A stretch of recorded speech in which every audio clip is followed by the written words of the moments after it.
So the recording has now started, and it's good to be with you all this evening. Thanks so much for joining with us from far and wide, and excellent to spend this time this evening looking at starting out in agricultural chaplaincy. We've got this gathering together as ARC Talk, where we've got an hour together. We're going to stay prompt to that from 7 till 8, and so it's going to be quite a tight time schedule that we've got in this, but also some time really to have some of your questions and answers along the way, and an opportunity to hear from both Janet and Richard as they share with us in exploring this together. So delighted you could make it, and if I can be so bold, let's just pray.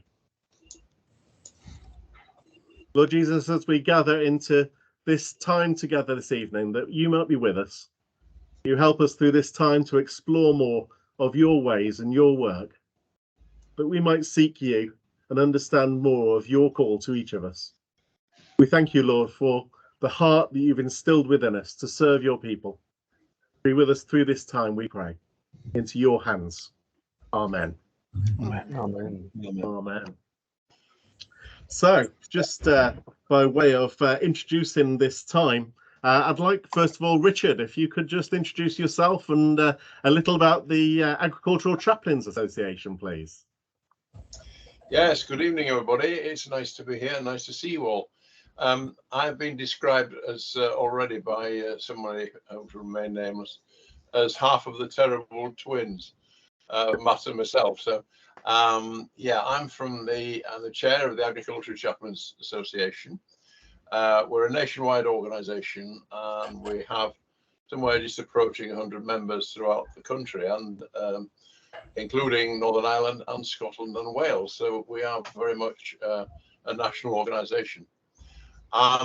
We have been, when we actually started, we weren't exactly sure when, but we look as though we could have been, I think we might have had our 25th anniversary last year. We were born in the Arthur Rank Centre, and there was a combination of people bringing other folks together, and somebody somewhere unknown said that perhaps it would be a good idea to have an Agricultural Chaplains Association. I wasn't a member then, and I've only been a member for about 15 years, I think, something like that. So we are here to help and support and encourage those of you who are out in the field, in fighting in the grassroots, so to speak. And we're here to help and support any way we can. And say we put out regular bulletins, and every month we have our listening ear newsletter which goes out. But of course we've got other things, other items of news that come out in between as well. So I think that's enough for me for now. Very good. Yeah. I like the way you said you've just been doing it for 15 years, Richard. Just 15 years, that's all. There. Very good. I know there's a range of folks here who've been involved for some many years, and others who are possibly starting out. And it's good that we come in this space. Janet, introduce yourself, please, if you would. Hello, I'm Janet Nichols, and I'm one of those who is out in the field, as Richard said. So I'm an agricultural chaplain in Essex. I'm also the rural officer for the Anglican Diocese of Chelmesford. I come from a farming family, so I have a love of farming sort of in my being, and also a love of Jesus, so it combines the two very nicely. Very good. Short and sweet. Thank you, Janet. Very good, very good. And just introducing myself, I'm Revd Matt Jeffrey, the Chief Exec of the Arthur Rank Centre. I've been with the charity now for just over a year. We're an ecumenical charity that has served for over 50 years, providing training and resources and advocacy for rural Christians, rural churches, and rural communities.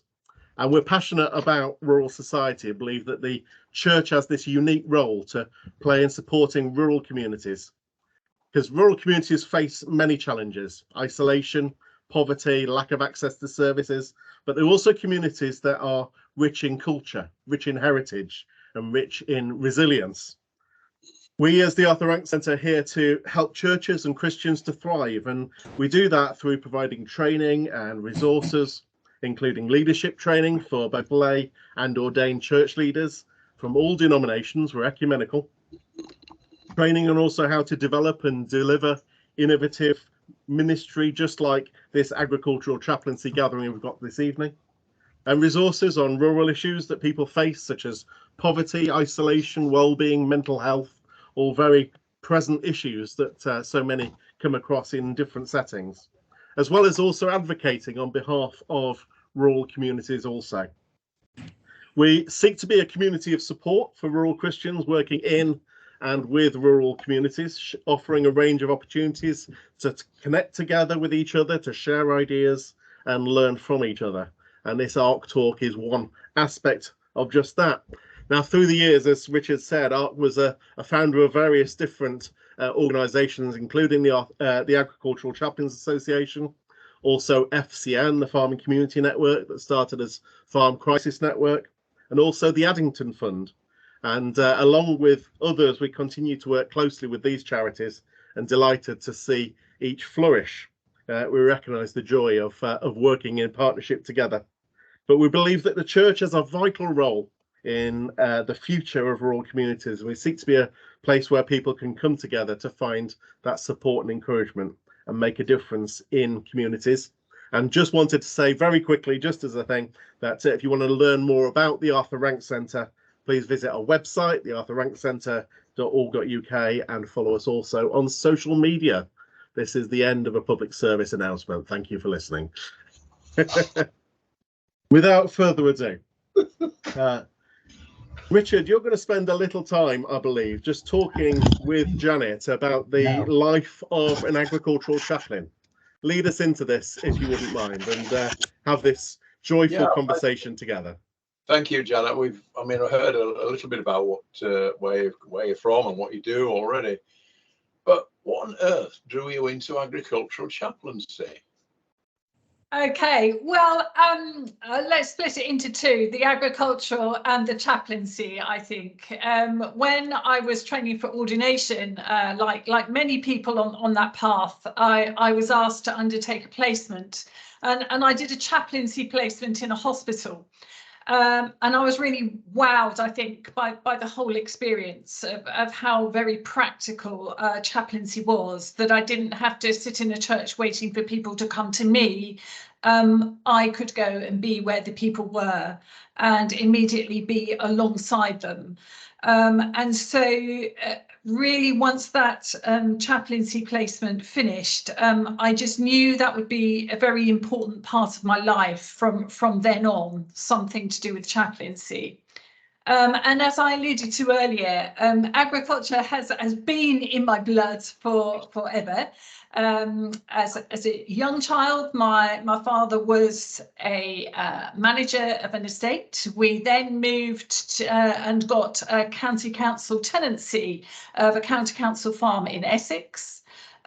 We then, a decade or so on from there, when the county council was selling off its estate, as it did in many parts of the country, we were in the situation where we had to buy some of it or leave, and so we were able to buy some. So I've seen my own farming experience from a family point of view has seen many different types of farming firsthand. So in Leicestershire, as a manager, we were my father developed a dairy herd. Then we came to Essex with much more of an arable focus, and then we did free range poultry as well. So there was this deep love of the life,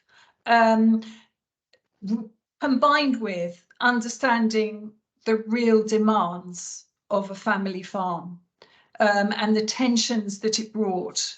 And therefore, when there was this opportunity I was given to develop something, we hadn't got agricultural chaplaincy in Essex, go develop it was the chance I was given. And it was the most amazing opportunity to bring those things together. So so that was how I got into agricultural chaplaincy, and was given a green light by the Anglican Diocese in Chelmesford to develop it, which I thoroughly enjoyed doing. I've been an agricultural chaplain now for about 8.5 years in post as such, and developed it slightly before then. Yeah, thanks, Janet. Very much. It's interesting to hear that, because I went in. I was bitten by chaplaincy when I did my placement when I was training in prisons, and the two extremes. One very confined for obvious reasons, and the other one not, in huge open areas. So, can you, when you're out and about, briefly mention what are the sort of main issues that you're coming across in farming today? The main issues, well, I think there are some real obvious issues, such as, you know, moving away from the common agricultural policy, and the whole sort of subsidy, reliance on subsidy is going to have to go. It's a real monumental shift, taking on in sort of arable areas, the ELMS, environmental land management schemes, replacing it, thinking about how agriculture can move, still produce food that is so very, very much needed, but with taking on board all the environmental issues that we need to. So that's the real sort of overt, obvious stuff. But I would say there are loads of people doing that, supporting those things. And agricultural chaplaincy goes deeper.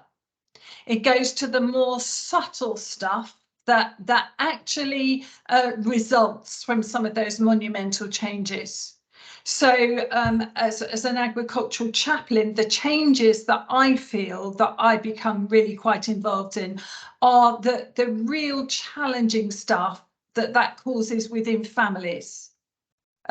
Different ideas of the way things are going to move forwards, the tensions between different generations, possibly remaining in a farmhouse but seeing your land being farmed by other people because it's the only way that there's going to be a future.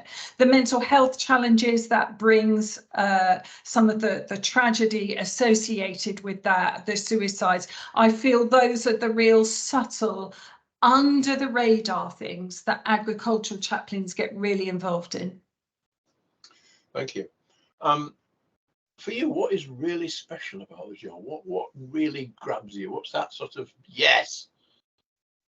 It's the fact that it can be so practical, I think. Yeah. That it's that really grabs me, that I can that there's big elements of surprise, because agricultural chaplaincy, you need to be very patient. You know, you're very often an invited guest somewhere, and you just need to wait patiently to see what's going to happen in this situation, and just keep the what I term as sometimes try to keep the eyes and ears of Jesus in the situation, and just see what you are given to support and care for, and so it's that very practical stuff of being alongside people, the real nitty gritty. You know, after the suicide funeral, we're there, and we're not just there for a few weeks until other people forget. We're there for a year, for 2 years, or for as long as it needs. So it's that real practical alongside people that really gets me. Great, thank you. Yeah, because there's people here on the call tonight who will be just looking at agricultural chaplaincy and saying, A, is it for me? And B, what's it all about? You know. It's also quite good fun. There's some real good fun in it too. Absolutely. I've recently had some surgery, and I said to the surgeon, it's just in January, I need to be able to climb some tractor steps and do an almighty blessing from the top, okay? That's right. So have you ever, I mean, do you have ongoing cases, or are they all sort of one-off jobs? Or you mentioned briefly about bereavements and suicide and what have you. Yeah, I think it's a real mix, but I would say there's probably, for me personally, there are probably a few more ongoing things than there are the one-offs. I think because I'm very blessed to have the support of Farming Community Network working in Essex, Royal Agricultural Benevolent Institution, and also YANA, You Are Not Alone. There are, there's actually a really good range of support agencies available for farmers in Essex. And so I think some of mine does tend to be more of the ongoing things. One of the things that I remember so vividly is just supporting a farmer during the last couple of years of her life while she'd got Parkinson's. And I just visited her once a month in her farmhouse kitchen. And, sometimes took communion to her, those sorts of things. But we could have a real good chinwag about agriculture as well.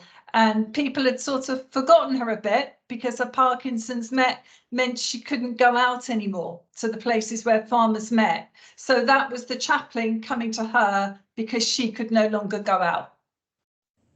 Yeah, and I believe that you can signpost cases onto into organisations that you might not be able to handle. That I think that is really important. Yeah, Richard, I'm really pleased that you've mentioned that bit, because the signposting, I feel, is crucial. And one of the joys of now being in the role for a good number of years is building relationships with people that I know I can signpost onto, such as solicitors that have got experience in inheritance and succession. That's been a really important relationship I've just developed, to know that I can say, you might just find it useful to pick up the phone and talk to this law firm, or I also had just built relationships with a couple of councillors as well that I know who really understand agriculture, and very often the most important person I will signpost to is a GP. And I will sometimes say to people, I think you really do need to talk to a GP about this. And how about if I come back in a fortnight, and if you like, you can tell me how that GP's appointment has gone. Yeah, that's good. Yeah. So that I don't step out, but I'm just making sure they get the professional advice. I always make it very clear I'm only a chaplain. Thank you. But one final question. Well, it's a question with one A as well, and it's one that I've often been landed with people who have been in a little bit of time. How are you received, and how long did it take to get accepted? I have been pleasantly surprised that I have been received very positively. I think, as I mentioned earlier, I think it is really important to realise that very often we are a guest. I'm very blessed to be invited to a lot of places. In Essex, there wouldn't be a lot of point in me turning up to a livestock market, which in very many parts of the country, the livestock market is the key place for an agricultural chaplain to be. So I rely on building relationships with things like the National Farmers Union, Essex Young Farmers, and various other Agricultural Society, and I'm invited to their meetings. I'm on their boards and those sorts of things, which has meant I've just been very blessed with being invited and accepted very readily. But I never take that for granted. I would just tend to hang back and wait. But I've also had a lot of encouragement from the diocese. So that does give me good relationships with rural clergy as well, which made a huge difference. Thank you. Yeah. I mean, I personally, it was in one market, it was about 2 or 3 years before I was really accepted. Yeah. And then, you know, once you are, you're in. You're lucky. Yeah. There's a big vintage tractor run that they had some ghastly burger bar that used to turn up and sell them awful burgers at an extortionate cost and then not give them a penny towards their charity. So I said, well, could I just come and cook you breakfast instead then? Okay. So I did that and just was serving them for many years. And then 2 years ago, they said, just before they were driving off, could you give us a blessing before we go? And so, you know, I did, and that's now become part of the tradition. But it took 6 years of cooking breakfast before I was invited to do that. Janet, thank you so much for that. And I'm sure that perhaps people will want to ask you questions a bit later on, so which we'll be doing a little later in the evening. Thank you, Janet. Thank Matt, you. over to you. Yeah, thank you. And just some brief reflections from that conversation, if I can, because I just caught there, really, Janet, with what you were sharing, that sense of patience that's required. And I've heard chaplaincy described as loitering with intent. And I think there's a real sense of that you also do a bit of double listening. So you're listening both to the Spirit's lead about the situation that you're in, but also listening to the person in front of you about what they're sharing with you. And, you know, just got that real sense that your faithful presence actually makes a huge impact in those different situations. So credit to you there and bless you for that. Also heard as well about the number of different folks already involved. And as people are starting out, sometimes I think we can get a feeling that we're forging new ground, but actually discover that there are already people who are already involved in so many different ways, and the opportunity for partnerships that can be forged and developed. And so it's always good to, if you are just considering starting out an agricultural chaplaincy, just to take some time just to ask questions about who's already involved in the area, the partnerships that people can develop and maintain, and key people who can actually be door openers for you as well. But also just a word, if I can, about the need really to be accountable to someone as well. And very often it's important, I feel, that in agricultural chaplaincy, or indeed in any chaplaincy, that we're not seen as fly-by-nights, that we are people who are willing to be accountable to either an organisation or to others who share the care and the heart for the people whom we serve. So very important, if you can, to find good folks around you who can support you in your role. And I'm sure you've got that, Janet. You talked there about the diocese and the role that they have for you, and also those different organisations that you partnered with. And so, yeah, really, really good to hear that. Do you find that the diocese is able to support you in that work in effective ways? Yeah, I do. I'm absolutely rubbish on social media. And if I didn't have the support of the diocese behind me on that, I would really struggle. And I think because you know, there are a number of sensitivities often, such as, you know, if you put your head above the parapet, sometimes there are going to be a number of other organisations that could challenge what you're saying and what you're doing, and it's a really difficult professional line to tread, I find. So having the support of the diocese behind me for things like that, I find really just vital personally. Yeah, good. I mean, for so many folks, it's their livelihoods that is at stake, isn't it? So people do hold strong views. They do. And it is so right to take some time and to reflect just what we share and how we share things. And of course, that vital, important aspect of chaplaincy is confidentiality as well, isn't it? Yeah, it is, and I think but very often there are often invitations to talk at radio, write newspaper articles, and all those sorts of things, which I find a really good vehicle for getting the voice out. But again, having the support of a comms team behind me, I find really important.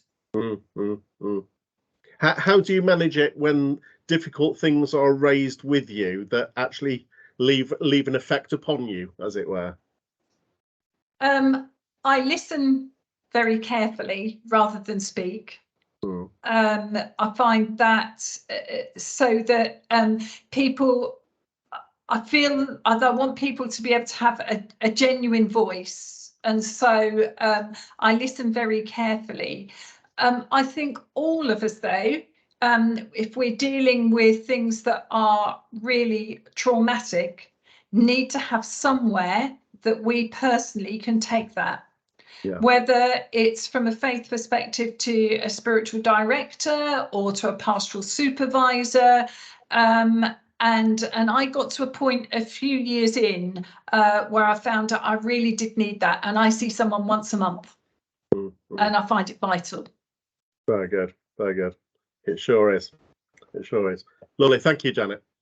Thank you. I just wanted, if I could, to just turn attentions a little, developing more of what Janet's just been sharing about the issues that farmers are facing today, and explore that just a little more, because I tried to just reflect on some of the top issues that are facing farmers, and we've touched on some of these. But one that's probably present in some people's minds this evening is that of climate change. The climate all around is having a significant impact on UK farms. More extreme weather events, such as the storms perhaps some are experiencing this evening, as well as heat waves, droughts, flooding, all becoming so much more common. And events like these, of course, affect crops and livestock and make it much more difficult for farmers to both plan and manage their own businesses. Just 2022, some of you will be aware that record-breaking heat wave in July, and that heat wave had a huge impact on crop failures, leading to shortage of hay and fodder for livestock. And the heat wave also puts the strain then on water resources, making it difficult for farmers then to irrigate their crops. So climate change is a huge issue for farming today, just one of those. But a further one of these is also rising costs. And as people come into conversations with farmers, you do discover that people are struggling to some extent with the changes in costs. And I call it the 3 Fs, if you like, of feed, fertilizer and fuel. That actually, these are real changes that have occurred in recent years. Pressure on the farm margins and making it difficult for some farmers to make a profit, actually, because of the rising costs in these areas. And of course, things like the war in Ukraine continues to impact that. Where Ukraine was a major exporter of the agricultural commodities like wheat and corn and sunflower oil, and the wars really disrupted the whole global supply chain and led to different higher prices that people are facing. A further one is around labour and labour shortages, because the UK farming industry relies so heavily on seasonal migrant workers. But of course, these workers coming to the UK has declined, particularly since Brexit, and this leads to labour changes on many farms, making it difficult then to harvest crops and also to care for livestock. Now, there's a number of reasons why the decline in migrant workers coming to the UK has occurred. One is, of course, that the UK government has intentionally made it more difficult for workers to obtain visas, although that does change from time to time, and sometimes new visas are opened up as particular pressures are felt. But also, as the UK economy struggles with finance at a time like this, we as a country can often pay less than in competition with other countries around the world. And so as people are looking for opportunities to have work and to send some of that money back to maybe to homes elsewhere, they're finding that actually there's not as much money if they're setting that up in the UK. Further than this is changes in government policies as well. We touched on this a little with the whole discussion then about ELMS and the Environmental Land Management Scheme.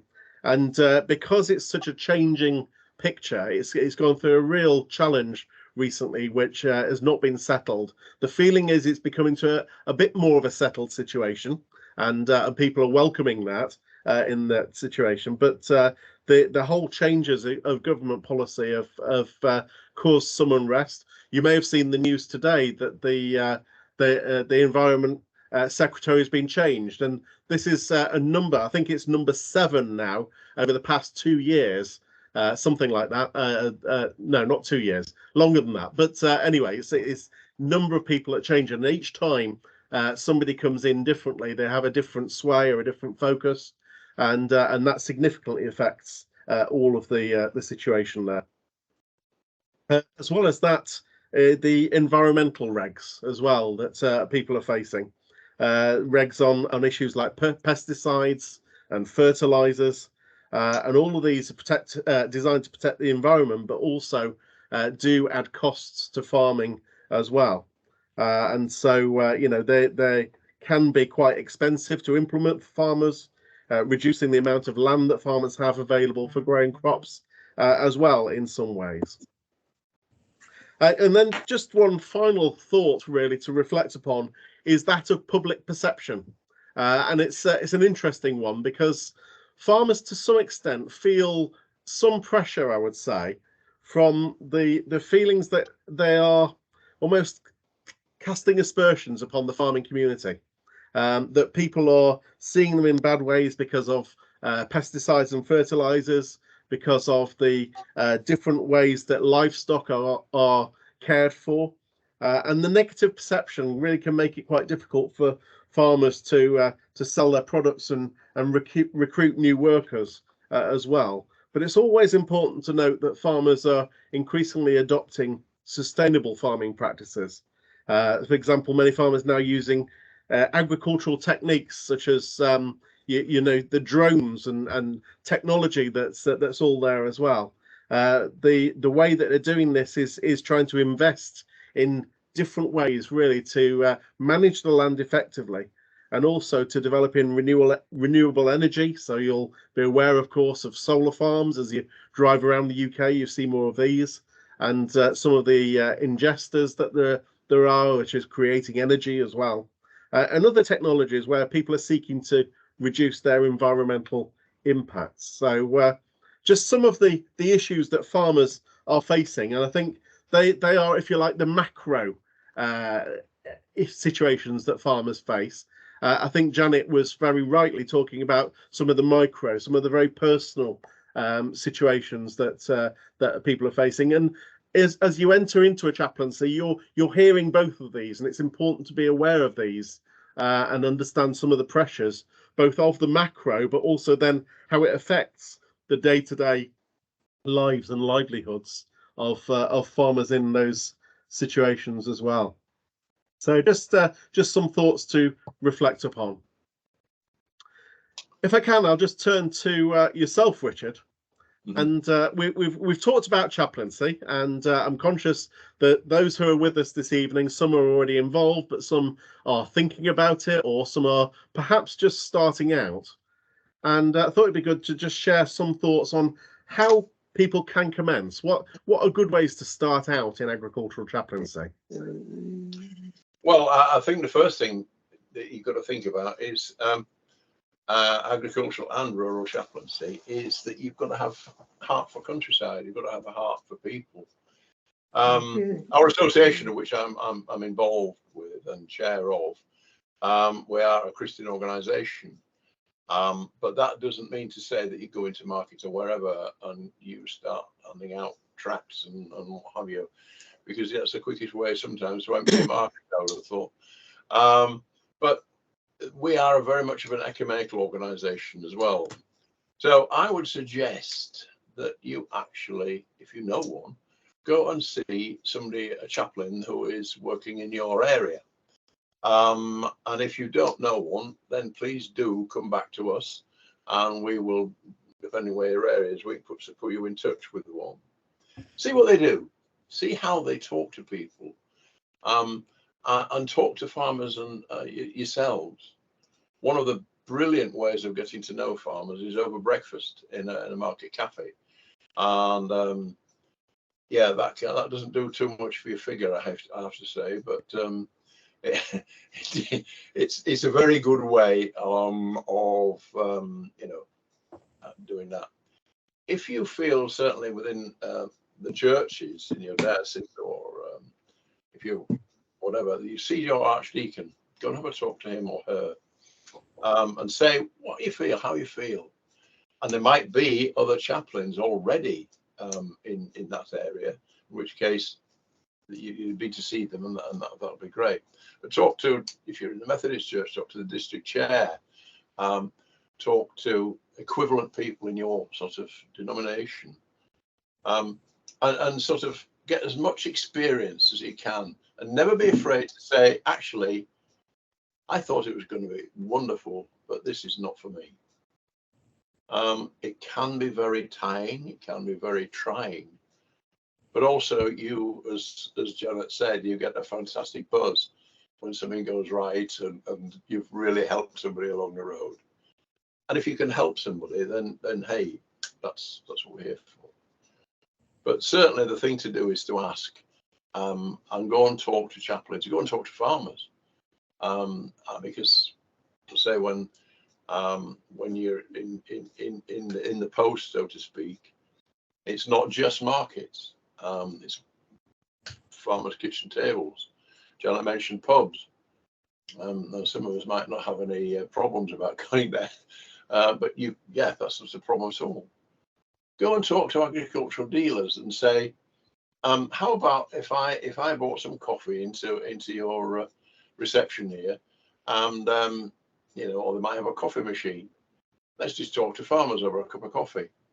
The same with NFU meetings or CLA meetings. Have a word with them and say, would it be possible for me to come and talk to your farmers about the problems that exist and all sort of thing. So it's a question of exploration to start with. And if you don't know who to come with them, please, to go with them, please do contact us, and we can put you in with somebody not too far away, hopefully. So that's the first sort of thing, or the first port of call, I would suggest. Can I just ask, because you mentioned then about sharing tracts and not as a good way to start. So how does chaplaincy differ from evangelism? Well, I think chaplain, a very difficult question, that one. Chaplaincy, I think, is very much a being there, and being, as you said yourself at the beginning of this, being lurking with intent. And whether that is in a tent at a show, that could be also. But it is being there with people. And I think that you've got, certainly the patron saint of chaplains, of all chaplains, is Martin Tours, who I'm not going to go into all the details of that, but he cut his cloak in half because he came across, as a Roman soldier, he came across a beggar. And later that night, after he wrapped half his cloak around the beggar, he had a dream, and he felt that that it was actually Jesus that he had warmed, he covered up, and from then on he worked very much with the snow. So I think evangelism is not something I would do on a first step. No. but being with people. Yeah. So pushing you a little bit further, is there ever a place, and Janet, you can come into this as well, is there ever a place where you might talk of Jesus? Oh, yeah. Absolutely, very much so. And quite often people will say to me, you know, what would Jesus do in this situation? And they might be people who you think to yourself, good heavens, you know, that I'm surprised they've asked that question. But of course, you tell them and you talk to them. But yes, certainly, absolutely. Do you want to say something on that as well, Janet? Yeah, yes, I will. I think I would just again go back to that. Be patient. You know, we know that we are doing this with faith in our hearts.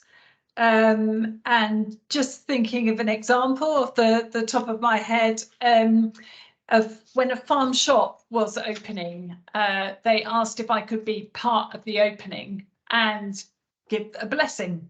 And I did that. And I left the family with the words of the blessing that I had given. And they decided to put them up in the shop. Not me, they decided to.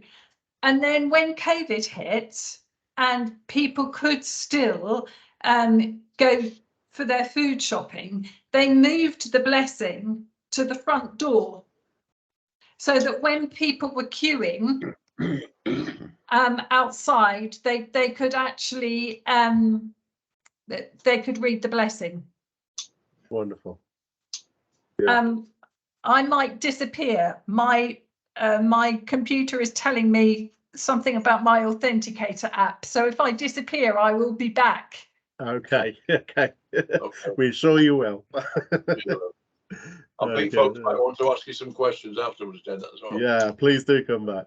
Yeah. And it's a good opportunity just to remind folks that we do have the chat, so please feel free to pop questions in there. Just as we've been talking there, that Nick has shared to say that as chaplaincy, they seek to inform the rest of the church about what's happening in the land-based sector so that it can support our parochial colleagues to work more effectively with the farms in their parishes. And that's important, isn't it? That we're actually recognising that we're doing this in some ways to act as a bridge, that you know, people can then understand far more about some of the pressures that people are facing and speak into it and pray into it and be alert as to how we can serve better as well. So yeah, thanks for sharing that, Nick. And it's good to be aware of that from all of that our different situations.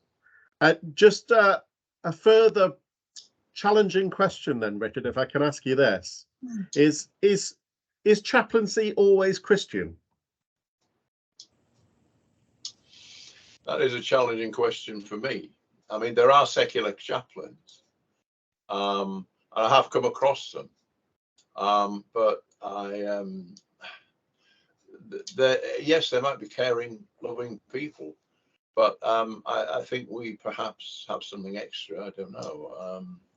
It's that faith that we have that carries us along, and as Janet said, we're there, sort of supporting, but being very patient and waiting for God to act, not in our own time. That's the answer. I was thinking that in many ways, through my time in different situations, that you can find yourself in curious partnerships with people who don't necessarily share your own faith, don't share your own ideals necessarily, but somehow you can find just this common ground. And whether it's about a particular issue or care for another person in some ways, that actually one of the beauties and the openness of it is that actually you can form all manner of partnerships that you might never have considered. And you know, it's important to be wise with all of those, of course. And we're told, aren't we, wise as serpents, innocent as doves. But equally, you know, it's also a time when we can be really alert to where the Holy Spirit is leading us as well in our work, and just an openness that we can call upon, if you like. Absolutely, and I think that I mean, I've had some, certainly when I was in Wales, I built a very good relationship with an agricultural chaplain. It was just the one in Wales, who was Muslim. Mm. And he and I actually, we worked very well together. He was based more in the south of Wales than I was, but we worked, you know, with different sorts of views perhaps. But we built, as you say, that strength between the two of us, and that was good. So, you know, we work with, you know, all faiths or none, and that's something to remember as well. That it is very important. And people can find themselves in a pickle in life for all sorts of different reasons, and sometimes through bad choices they may have made of their own accord. Sometimes they're unaware of these choices they made and the impact it has on them. So how do you effectively support someone who's in a real pickle, and actually it's of their own making, but they may not even be aware of it, from your own perspective anyway? I think it's a question of relationships. It's getting to know that person and really getting to know them, and they're getting to know you as well. Because I think without that relationship between you, however that might manifest itself, I think, you know, chaplains, I always like to think, are honest with those who come to seek support. And if it means telling them something very gently that they didn't want to hear, then perhaps that's what the Spirit's intending us to do, and to move forward with that. So, yeah, I think you've got to be Spirit-led with this. Yeah. Definitely. Janet, any insights? I think being non-judgmental. I think often if people have got themselves in a pickle in farming, they just carry this huge weight that everyone in the vicinity is going to know they've got themselves into this huge pickle. And the blame game can be very deep and personal. Yeah.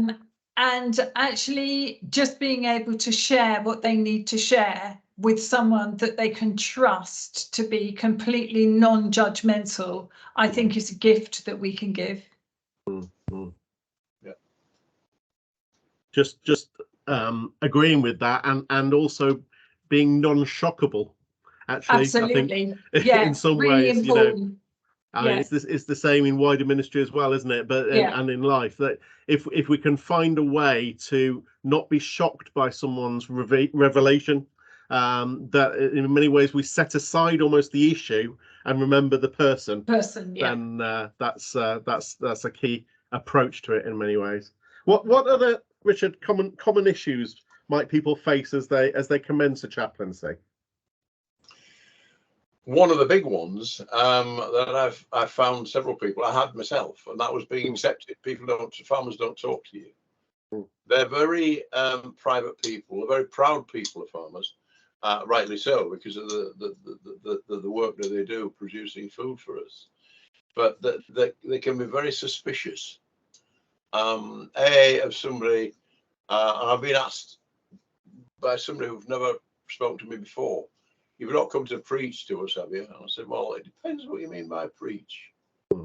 I'm going to be actively shouting up from an orange box. No, I'm not. So it's getting to know farmers. I think that's and them accepting you. I remember distinctly in a market that will remain nameless, I was approached by a member of staff, actually, whose son had committed suicide, and I went through all the issues with him, and he just poured it out. I did that thing, as Janet mentioned, just listening, just being there to let it come out. And after 3 hours, well, yeah, nearly 3 hours, he said, "Right, that's it, that's his story." And I said, "Okay." And he said, "Well, do you know, I feel better for doing that." And funnily enough, I said, "Can I see you next week when you come?" And the subsequent weeks, I said, "Absolutely, no problem. We'll grab a coffee and go and sit in the corner over there." And that's what we did. And after the third or fourth week, suddenly farmers came to talk to me, and I thought, what on earth's going on here? And the thing is that member of staff had a word with them and said that Richard done a fantastic job with me. I said, oh, just let me talk, just let me spill it out, get it off my chest. And suddenly, therefore, farmers were coming to me. But it's being accepted, and it will happen eventually, but it will happen. And you know, it's just being there at the right time, the right place, that the Spirit has moved you to be in with that person. But that's one of the problems, I think, is being accepted, and just generally being everywhere. It takes a long time, especially if you're in a market or you're in an area such as agricultural dealers, for you to become part of the inventory. And that's the knack. If you can become part of the inventory of that place, you've succeeded. But that doesn't come in 5 minutes. So I think that's one of the biggest things, the biggest problems going. And that's the patience and the perseverance that talking about earlier, wasn't it? That actually, you know, having very brief conversations with people, which can be simply about either the weather or the taste of a bacon sandwich or something like that. They can be the first conversations you can have in those initial weeks. But actually, time by time, the fact that you're there regularly, you're seeing people, you're noticing people very gently can begin to open up. Yeah, and as you say, especially if you're there then at a time a crisis might occur in one way, then actually you can find yourself called upon in those moments as well.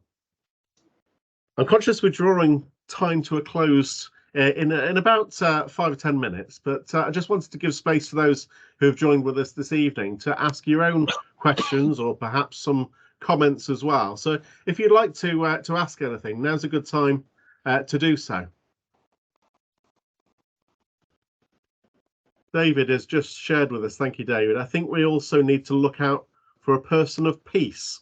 Often there's someone there to help you, and that's a really good analogy, actually, isn't it? That have you found person of peace, Janet? Have you found someone within those settings that you have of someone who's almost a collegiate, peaceful presence in that way? Person of peace, I think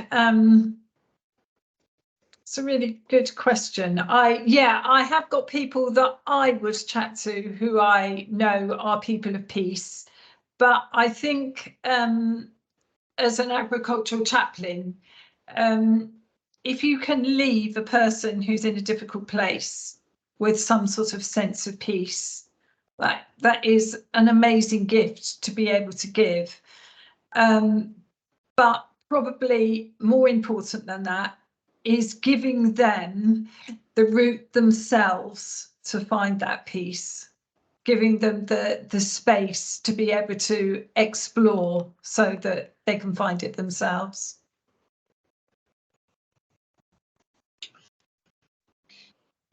Richard, you look thoughtful.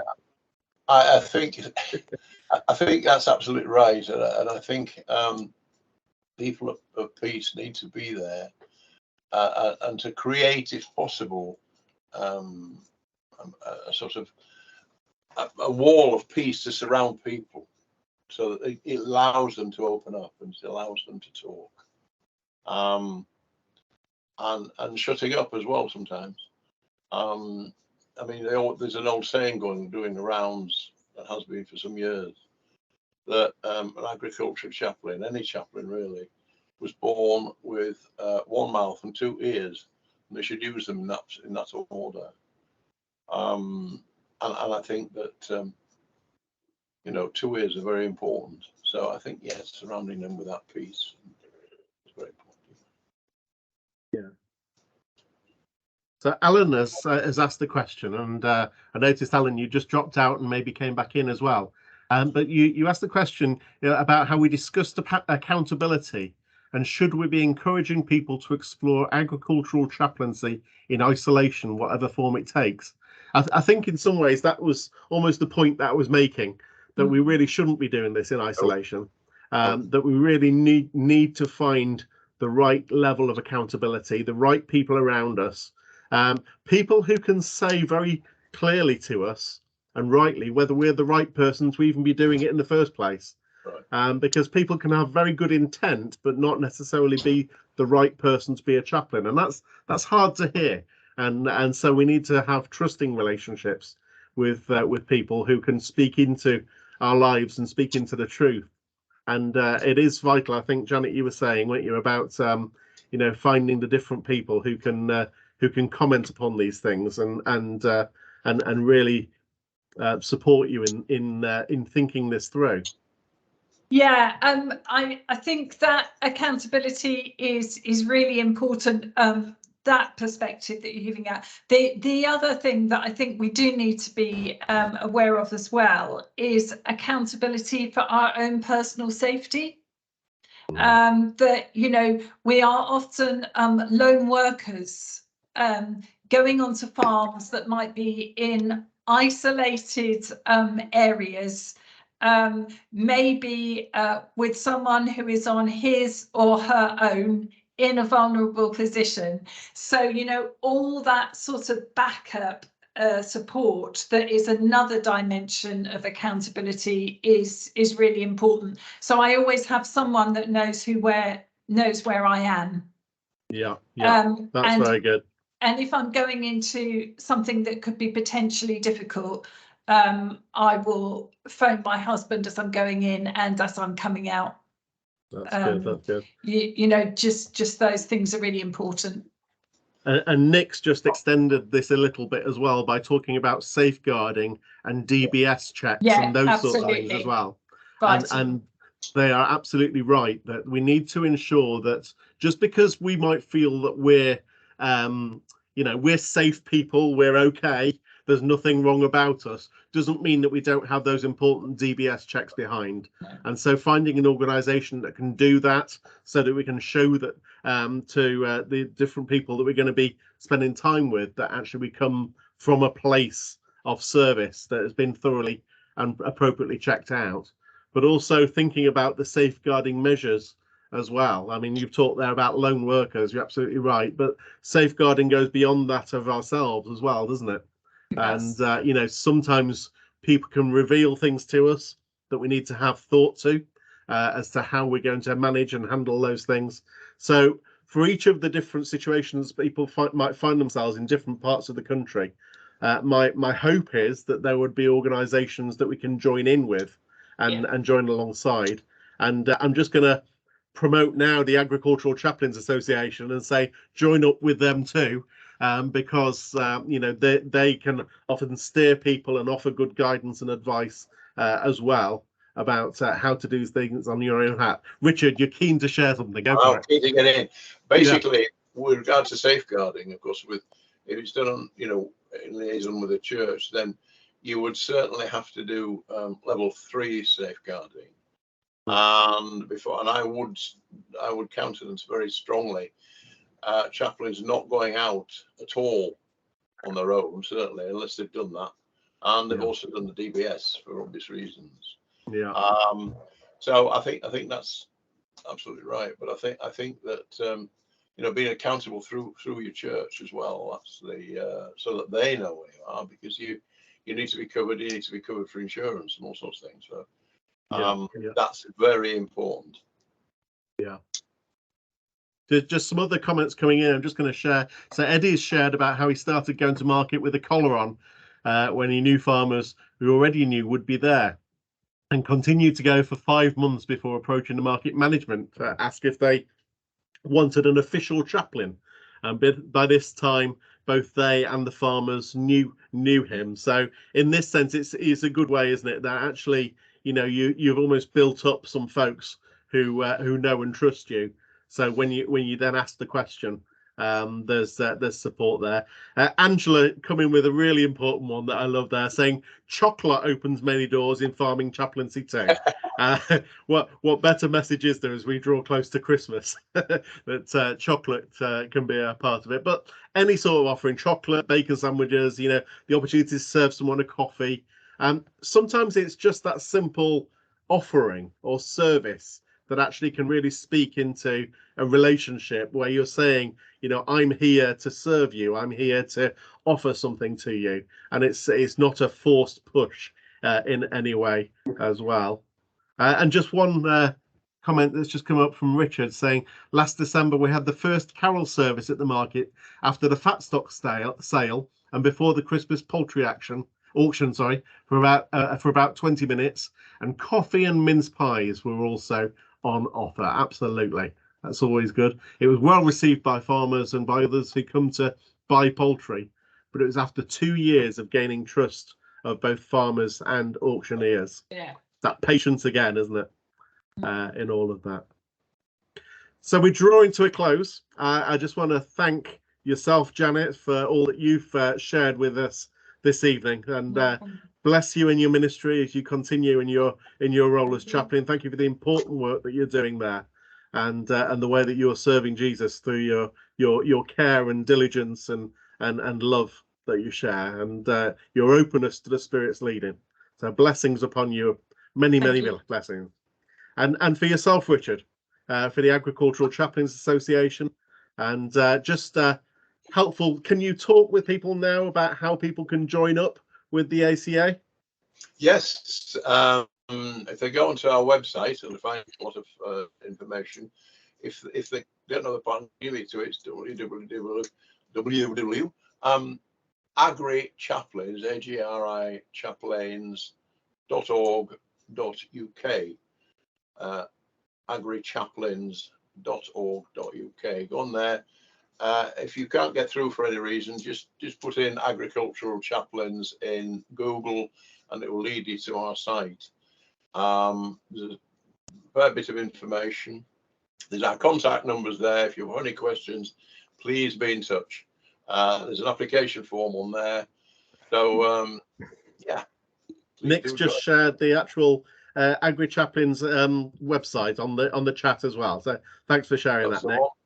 Yep, that's helpful. And if I can just say about the Arthur Rank Centre, because we have a newsletter which goes out on a regular basis that people can sign up for via our website, and also different ways to engage with us through social media. We've got resources going out regularly as well, particularly around the festivals, so be it Plough Sunday or Lammas, those sorts of things. Good ways that people can look at being creative in their different situations, and you know, we're hopeful that this ARC talk that you've come to this evening is the first of a number, and it's going to be one where we're going to have more focused on agricultural chaplaincy, but also other organisations and issues that are present as well. So look out for more of the ARC talk series that's going to be coming along, and Richard, for yourself and for all of the members of ACA. Blessings upon you also, and it'd be really good that you know, you can thrive and explode and membership increase, and you know, blessings upon the way that you have faithfully and diligently served the communities of chaplains around the country as well. And so, sorry, just one comment that's just come in, Matt. For those of us based in Scotland, it'd be fab to have more online hybrid workshops that could be available. So you've just heard here, Nikki, that's indeed the hope. I can answer that. Yes, the answer is yes, definitely. Yes, indeed. We are going to be having more of these within ACA on various topics as well. So watch the newsletter; they'll be in there, and it's something we're going to be discussing at the committee meeting on Friday. So that'd be good. Yeah. So bless you. Thank you everybody for taking part. Safety for this evening as the storm hits. Hope that all is well across the nation, and may you each be blessed in your own different situations as well as we go from here. God bless you. Thanks very much. And thank you, Matt, as well, for hosting it. Thank you, Matt. Thank you. I'm going to just stop